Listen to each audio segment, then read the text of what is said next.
bishaani cudurraa la soo fasaxaa habeen ka mid ah saacad gooniya sida laajligeed buu nabigu wuxuu yiri calayhi salaatu wasalaam iska jira arintaasi inaad sahlataan cudur ayaa la soo fasaxaa bisha ugu dambaysa sanadka habeenka uu cudurkaasi dhacayo waa habeenkee waxay u dhowdahay 14 laga bilaabo ilaa 25 intaas sharta bishaani December ee nabigu sheegay sallallahu alayhi wasallam culumaduna ay fasireen si aad uga badbaadid akhriso ducadan gaaban. السلام عليكم ورحمة الله وبركاته. سود وهذا ولا لها بركيسن ملك استاجوكتان با إلهي هيدا حفظه رسولك عليه الصلاة والسلام نبينا محمد اللهم صل عليه كي أينو وحول بكتش علين وحول باينو كفوران أينو ما أنت أينو جعلان لهين إن مالكين يا نفتين يا أولادين يا وحكستون جعلان لهين إنتان ديبنو aynu asaga aragtiisa ku bedelan lahayn nabi maxamed alayhi salaatu wasalaam oo adigu soo aynis arag oo san ku arag oo adigu aadan arag ayna kulmin ka fakarayay sallallahu alayhi wasallam masaalixdaada adduunyo iyo kuwada aakhiro ka shaqeynaya waxa danta kugu jirto ku sheegay alayhi salaatu wasalaam kama suuliya nabigaasi sallallahu alayhi wasallam inuu danteena inoo sheegayo adduunyadeena siday u hagaagi lahayd aakhiradeena siday u hagaagi lahayd labada daarood guushoodii kama suuli nabi maxamed inuu inoo sheegay dhaxal weyn oo nooga tagay arinta ku saabsan waxyaalaha nabi maxamed alayhi salaatu wasalaam oo inoo tilmaamay cilmigan hadda ee casriga lagu tilmaamay na uu tilmaamay haddada tan uu gaaray laakiin boqolaal sano ka hor nabi maxamed allah rabbul caalamiin ee cudurna qacanta ku haya caafimaadna qacanta ku haya u sheegay waxa kamid ah bishaan aanu ku jirno bilowgeeda aynu marayno arrin ku tacalluqda December oo bisha ugu dambaysa sanadka miilaadiga ah bishaani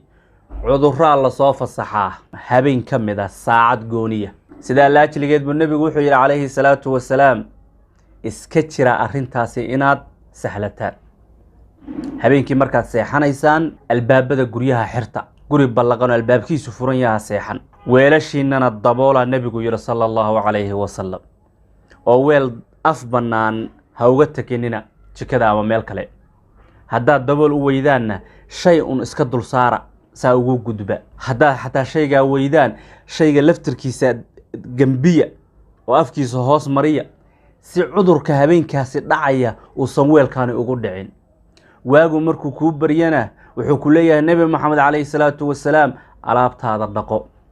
bishaan December waxa dhaca arin aysan dadku ka warqabin cudur ayaa la soo fasaxaa bisha ugu dambaysa sanadka cudurrada waqtiya ay soo noolaadana jira malaariyada waqti baxa jira ay soo baxdo shubanku waqti uu yimaada jira Soomahan waqtiyo gooniya oo cudurradu soo baxaan baa jira taasi nabi maxamed baa ina baraya dhakhtarku inaba barin baarayaasha casrigaana namaysa baray nabi maxamed baa ka horna baray alayhi salaatu wasalaam law kunna nafqa hadaynu fahmi lahayn way nabiga ilaahay alayhi salaatu wasalaam wuxuu sanadka waxa ku jira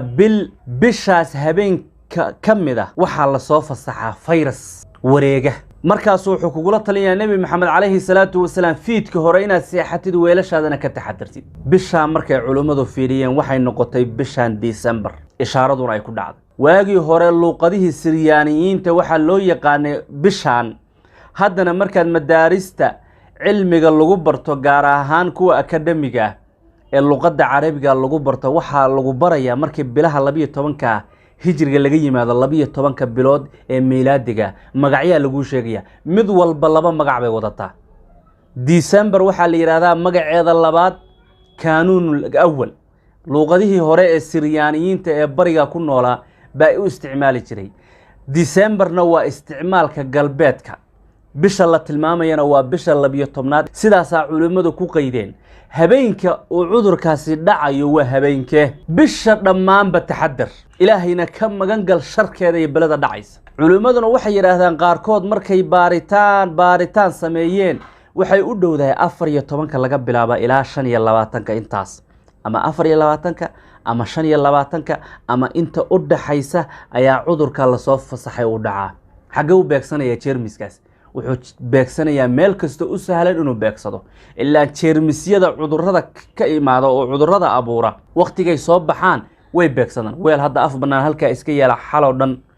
bahal baa maray waxbaa maray jeermis buu uga tagay habeenkii markaad seexanaysay sida nabi maxamed caafimaadkeena iyo nadaafadeena ugu dadaalay waxa kamid ah habeenkii markaad seexanaysay subaxdii markaad soo toostay qacantaada dhaq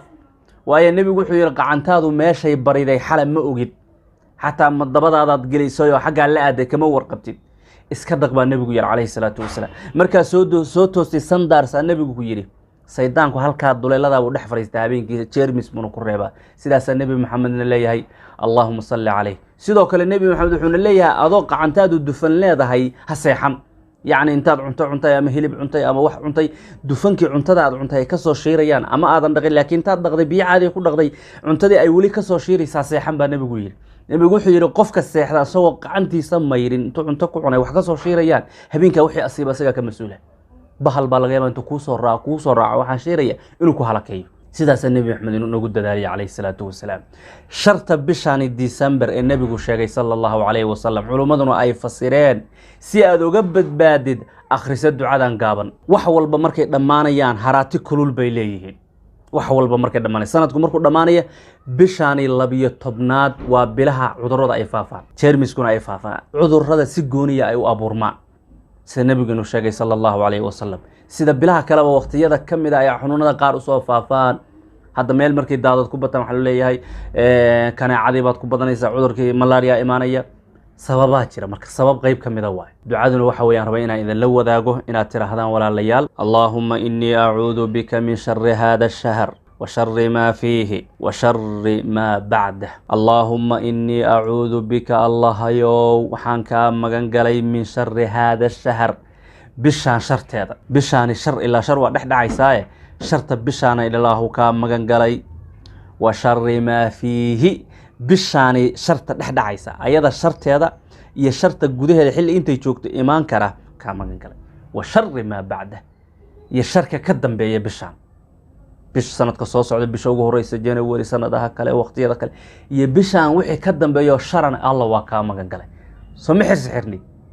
weelashana ku dadaal baa nabigu yiri calayhi salaatu wasalaam weelasha afxira shaydaanku yuusan fasaadin cudurradu inay si sahlan ku soo galin islaaliyo nabiga calayhi salaatu wasalaam uu wacyi gelinaya oo inoo dardaarmaya sallallahu alayhi wasallam kuna salliya عشركان سي شير غريا انت اودان مسلمين تو غارسيه الهي شر ودن هيدنك الاليه ويلكada ka taxadar dabool hada dabool weydii xataa gambi wax yar afka sa shaytaanku albaab xiran nabigu wuxuu ma furo weel xiran oo daboolana ma furo nabigu sallallahu alayhi wasallam markaynu soo khulaasayna arintaani waxay noo tilmaamaysaa in cudurrada waxyaalaha keeni kara laga hortago la iska wacyi geliyo laga fogaado sababaha keeni kara jeermisida kala duwan ee dadka ku dhex faafa اللهم إني أعوذ بك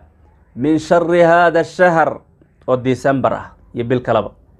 بشان شر كذا الله وكام مجنجلي وشر ما فيه أيضا الشرط هذا لفت كذا شرحان هذا أوبرون داي سنة كان وشر ما فيه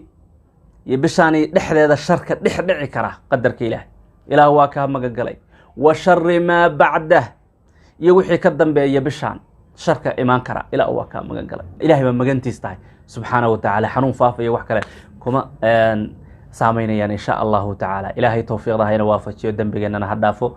بالشان ديسمبر وحي وضتا تيرمس آذن أوجين فيروس آذن أوجين عذر آذن أوجين هؤلاء آذن أوجين والنبي يقول إنه قد يكون يافر بقول صلى الله عليه وسلم ما أنت ندتك أوجانيان سند والببشة قدام بيسا هراتي ذي وضتا شرط هذا إلهي كم مجنقل سيلالي أو تحدر كذا قاضو سببها عذر كاسي وكوا أصيبك ووريق يايا هبين كاسي إسكا إلالي وكفقوا اللهم هل بلغت إله مجارسي آد بعد ما سنتين هراي وسعدا بارك الله فيكم